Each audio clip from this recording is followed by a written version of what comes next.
Occasion ఏదైనా location ఎక్కడైనా తెలుగువారి వేడుక అంటే ఆలివ్ మిఠాయి ఉండాల్సిందే.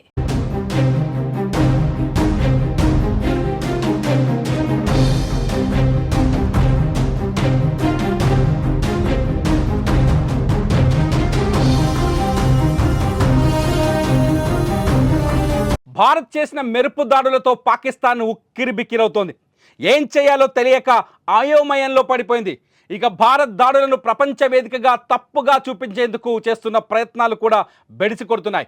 ఆపరేషన్ సింధూర్ కారణంగా చాలామంది ప్రజలకు ఎఫెక్ట్ పడిందని, ప్రజలు చనిపోయారంటూ అబద్ధపు ప్రచారాలు చేస్తోంది పాకిస్తాన్. భారత్ దాడులపై పాక్ అమెరికాకు ఫిర్యాదు చేయగా ఊహించని సమాధానం వచ్చినట్టు తెలుస్తోంది. పాకిస్తాన్ జాతీయ భద్రతా సలహాదారుతో America national security adviser Marco Rubio మాట్లాడుతూ కీప్ క్వైట్ అంటూ సమాధానం ఇచ్చినట్టుగా తెలుస్తోంది.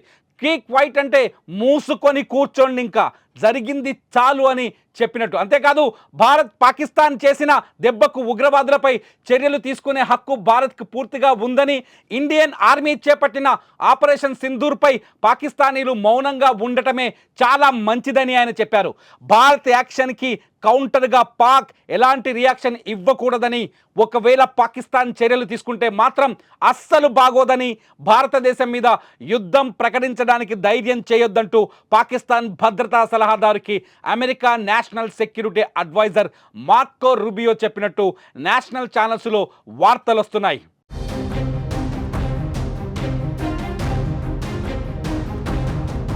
పహల్గాం దాడికి ప్రతీకారంగా భారత్ దాడులు చేసినట్లు భారత రక్షణ మంత్రిత్వ శాఖ అధికారికంగా ప్రకటించిన వెంటనే అమెరికా అధ్యక్షుడు డొనాల్డ్ ట్రంప్ తన మొదటి స్పందనను వెల్లడించారు. తాము దాడుల గురించి ఓవల్ ఆఫీస్ డోర్స్ లోపలికి వెళ్తుండగానే వార్త విన్నట్టు ఆయన తెలిపారు. గతం బట్టి చూస్తే ఏదో జరగబోతుందని కొంతమందికి తెలుసు అనుకుంటున్నారని చెప్పిన ట్రంప్, భారత్ పాక్ దేశాల మధ్య చాలా కాలంగా ఘర్షణ వాతావరణం నెలకొని ఉందని అన్నారు. దశాబ్దాలుగా ఇది ఉండదని గుర్తు చేసిన ట్రంప్ ఇది చాలా త్వరగా ముగిసిపోవాలని ఆకాంక్షించారు.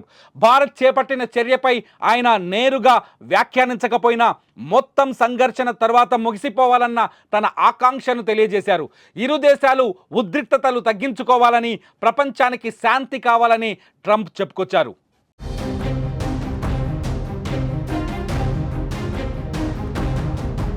భారత్ చేసిన దాడులపై క్లియర్గా చెబుతోంది, తాము కేవలం ఉగ్రస్థావరాలపైనే దాడు చేశామని, ప్రజలకు మా వల్ల ఎలాంటి ఎఫెక్ట్ జరగలేదని చెప్పుకొచ్చింది భారత్ దెబ్బతో పాక్ ఊరుకుంటుందా లేదా అన్నది ఇప్పుడు అత్యంత $1,000,000 ప్రశ్నగా కనిపిస్తోంది.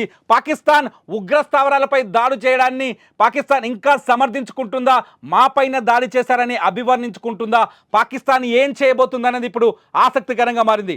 ఇప్పటికే పూంచ్ సెక్టార్లో పాకిస్తాన్ సైన్యం కాల్పులు జరిపింది. ఈ కాల్పుల్లో సామాన్యులు 3 చనిపోయినట్టుగా మనకు సమాచారం అందుతోంది. పాకిస్తాన్ ఇప్పుడు ఆవేశంతో రగిలిపోతుంది.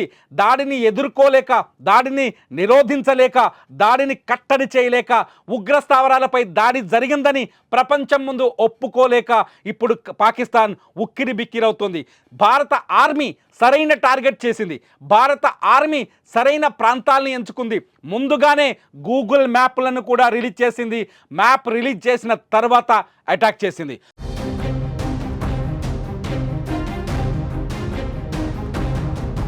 భారత ఆర్మీ టార్గెట్ చేసిన 9 ప్రాంతాల్లో కేవలం ఉగ్రవాద శిబిరాలు మాత్రమే ఉన్నాయి.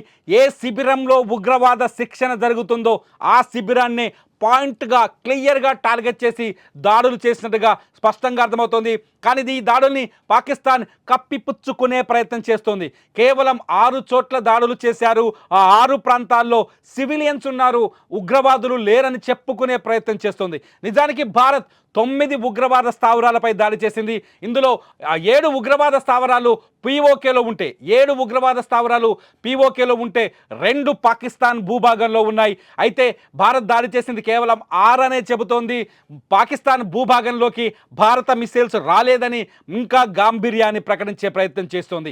పాకిస్తాన్ ఈ దాడిని ప్రజలపైన జరిగిన దాడిగా అభివర్ణించే ప్రయత్నం చేస్తోంది. అందుకే అమెరికాకు ఫిర్యాదు చేసింది. అమెరికా మద్దతు కోరింది పాకిస్తాన్. మొదటి నుంచి అమెరికా చాలా స్పష్టంగా చెబుతోంది, ఉగ్రవాదంపై భారత్ చేస్తున్న పోరాటానికి మేము మద్దతు ఇస్తామని. ఇవాళ మార్కో కూడా అదే విషయాన్ని పాకిస్తాన్కి చాలా గట్టిగా చెప్పినట్టుగా అర్థమవుతోంది. మూసుకొని కూర్చొని ఇంకా మళ్ళీ భారత్పై ప్రతీకారానికి తెగబడే ప్రయత్నం చేస్తే చూస్తూ ఊరుకోబోమని అమెరికా కూడా హెచ్చరించినట్టుగా తెలుస్తుంది. ఎందుకంటే పాకిస్తాన్లో తయారైన ఉగ్రవాదం అమెరికాను కూడా ఎఫెక్ట్ చేసింది, అమెరికాను కూడా ఇబ్బంది పెట్టింది. ప్రపంచంలో అనేక దేశాలు పాకిస్తాన్లో తయారైన ఉగ్రవాదం ద్వారా ఎఫెక్ట్ అయ్యాయి, ఇబ్బంది పడ్డాయి. అందుకే ఉగ్రవాదానికి వ్యతిరేకంగా భారత్ తీసుకున్న ఈ చర్యలతో ఉగ్రవాదాన్ని నిరోధించాలని కోరుకునే ప్రతి దేశం, అది భారత వ్యతిరేక దేశమైన ప్రతి దేశం పాకిస్తాన్ ఇవాళ ప్రపంచ వేదిక పైన కట్టడి చేస్తోంది, నిలబెట్టి ప్రశ్నిస్తోంది. మీ దేశంలో ఉగ్రవాదం ఉంది అని, మీ దేశంలో ఉగ్రవాదం వల్లే ప్రపంచ శాంతికి, దక్షిణాసియా శాంతికి విఘాతం కలుగుతుందని. అందుకే భారత్ ఈ తీసుకున్న చర్యల్ని అమెరికా కూడా సమర్థించింది. భారత్ తీసుకున్న ఈ చర్యలకి అమెరికా మద్దతు కూడా లభించింది. ఇంకా మిగతా దేశాలతో కూడా భారత విదేశాంగ శాఖ, అట్లాగే భారత రక్షణ సలహాదారు అజిత్ దోవల్ కూడా ప్రతి దేశానికి దాడి ఎలా జరిగిందో ఆయన వివరిస్తున్నారు, చాలా స్పష్టంగా ఎక్స్ప్లెయిన్ చేస్తున్నారు. మేము చేసింది ప్రజలపైన దాడి కాదు, కేవలం ఉగ్రవాద సంస్థలపైన, ఉగ్రవాద సంస్థల షెడ్లపైన, స్థావరాలపైన అని చెప్పేసి చాలా స్పష్టంగా పాకిస్తాన్ ఇప్పటికైనా తోక ముడుస్తుందా, పాకిస్తాన్ ఇప్పటికైనా బుద్ధి తెచ్చుకుంటుందా, పాకిస్తాన్ ఇప్పటికైనా తాము చేస్తున్న తప్పుని తెలుసుకుంటుందా, భారత్ లాంటి శాంతియుత దేశాలని ఇబ్బంది పెట్టకూడదని పాకిస్తాన్కి గుణపాఠం నేర్చుకుంటుందా లేదా? అసలు మీరేమనుకుంటున్నారు? అమెరికా మద్దతుని ఎలా భావిస్తున్నారు? పాకిస్తాన్ ఇప్పుడు తోక ముడుస్తుందా లేదా? మీ అభిప్రాయాల్ని ఈ వీడియో కింద కామెంట్ చేయండి. మీ కామెంట్స్ పైన నేను మరో వీడియో చేస్తా. చూస్తూనే ఉండండి సుమన్ టీవీ.